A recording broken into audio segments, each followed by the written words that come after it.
Hope you're doing well. Miss you so much. Today we're going to talk about another element of poetry. Remember, we talked before about two of the elements. The first one is that sometimes poems rhyme. And when words rhyme, that means they end in the same sound, like cake and bake.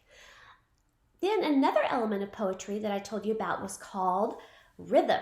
And rhythm is when you read a poem and it has a beat when you read it, like there's a beat to it, like that.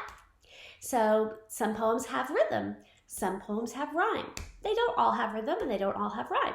Well, now I'm going to teach you about a third element that some poems have, and it is called alliteration. Alliteration.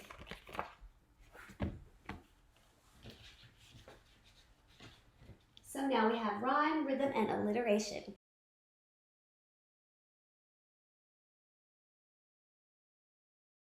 So now I'm going to read a poem to you that has alliteration in it. Okay, so listen carefully to this poem and listen for what letter sound you're hearing a lot of in this poem, okay? All right, here we go. Bobby Bippy bought a bat. Bobby Bippy bought a ball. With his bat, Bob banged the ball, banged it bump against the wall. But so boldly Bobby banged it that he burst his rubber ball. Boo, cried Bobby, bad luck ball. Bad luck Bobby, bad luck ball. Now to drown his many troubles, Bobby Bippy's blowing bubbles. So what sound did you hear a lot of? Yes, the B sound, very good. Okay, so that is alliteration. That is an example of another element in poetry. So remember, we've talked about rhyme, the words that have the same ending sound. We've talked about rhythm, which is the beat when you read the poem sometimes, and we've talked about alliteration. Now you're going to have a chance to write a sentence with alliteration in it yourself. So go to the seesaw lesson. See you later. Bye. Oh my gosh, one more thing I forgot to tell you. Have you ever heard of a tongue twister?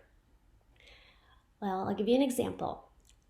Something that when you try to say it, and you try to say it fast, it's hard to say, like this. She sells seashells by the seashore. She sells seashells by the seashore. She sells seashells by the seashore. She sells, and then it starts to get mixed up and your tongue gets all messed up, and that's why it's called a tongue twister. Well, those a lot of times are examples of alliteration. Here's another one. Peter Piper picked a peck of pickled peppers. See all those P sounds? But if you try to say it fast, it's a tongue twister. It's really hard to do. So just wanted to let you know, if you ever see a tongue twister or someone tells you one, that's an example of alliteration. Now goodbye.